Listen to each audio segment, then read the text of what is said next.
तर सध्या मुंबईमध्ये दुर्घटनांचं सत्र सुरू आहे। आज देखील असलम शेख नावाची व्यक्ती अंधेरीमध्ये मॅनहोलमध्ये पडलेली आहे। नक्की काय घडलंय त्या संदर्भातल्या टॉप 9 बातम्या पहा। मुंबईच्या साकी नाक्यामध्ये मॅनहोलमध्ये पडून एका व्यक्तीचा मृत्यू। 25 फूट खोल मॅनहोलमध्ये पडून असलम शेख यांचा मृत्यू। पालिका प्रशासनाचा ढिसाळ कारभारावर प्रश्नचिन्ह। मुंबईच्या महापौर रितू तावडेंकडून घटनास्थळाची पाहणी। सहाय्यक आयुक्तांसह 4 अधिकारी निलंबित। महापौर रितू तावडेंची माहिती। कंत्राटदाराकडून काम करताना काळजी घेतली नाही।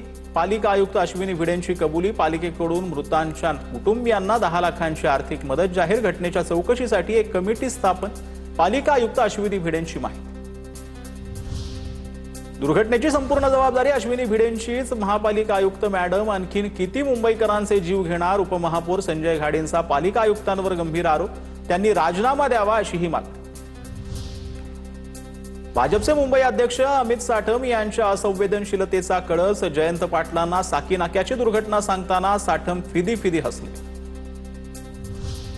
अमित साठमांचं हास्य हा निर्लज्जपणाचा कळस। हे कृत्य पीडित कुटुंबियांच्या जखमेवर मीठ चोळण्यासारखं। किशोरी पेडणेकर यांच्याकडून निषेध व्यक्त।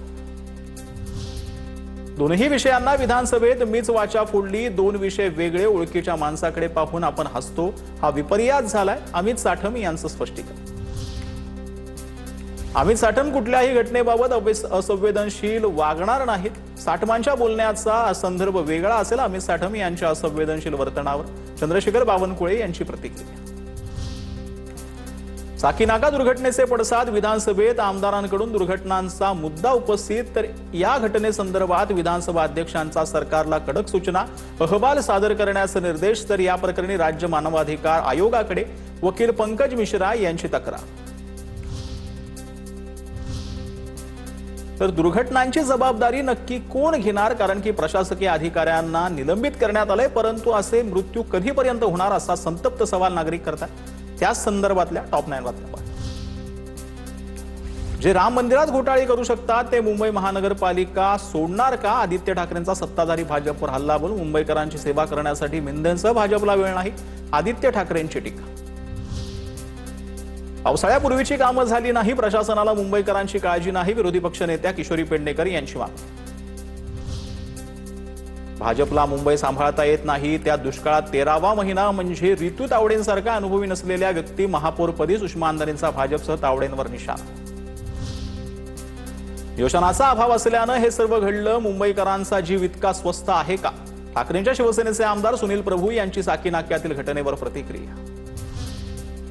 जबाबदारी घ्यायला अधिकारी तयार नाहीत। लोकप्रतिनिधींचा दबाव सांभाळण्याची जबाबदारी अधिकाऱ्यांवर। जनता वाहून गेली तरी अधिकाऱ्यांना फरक पडत नाही। साकी नाका परिसरात मॅनहोलमध्ये पडून झालेल्या मृत्यूच्या घटनेवर जयंत पाटलांची प्रतिक्रिया। मॅनहोल कुणी समाजकंटकानं उघड ठेवलं का? यामागे घातपात आहे का? याची चौकशी होईल। दिलीप लांडेंसह नवनाथ बन यांच्याकडून संशय व्यक्त। मुंबईत 3 दिवसांमध्ये 3 जणांचा जीव गेला। जोपर्यंत अधिकाऱ्यांना जबाबदार धरून कंत्राटदारांवर गुन्हा दाखल होत नाही तोपर्यंत हे सुरू राहणार, आमदार असलम शेख यांची टीका। नालेसफाई नीट केली नाही म्हणून मुंबई तुंबली। भाजप सरकार सपशेल अपयशी ठरलं। पाऊस उशिरा येऊनही मुंबई स्वच्छ करता आली नाही, जयंत पाटलांची भाजपवर टीका। ठाण्यातील मुंब्र्यामध्ये साचलेल्या पाण्यात करंट लागून 17 वर्षीय तरुणीचा मृत्यू। कादर पॅलेस परिसरातील यास्मिन पार्क इमारतीबाहेरील घटना। एका खासगी कंपनीच्या निष्काळजीपणामुळे जीव गेल्याचा आरोप।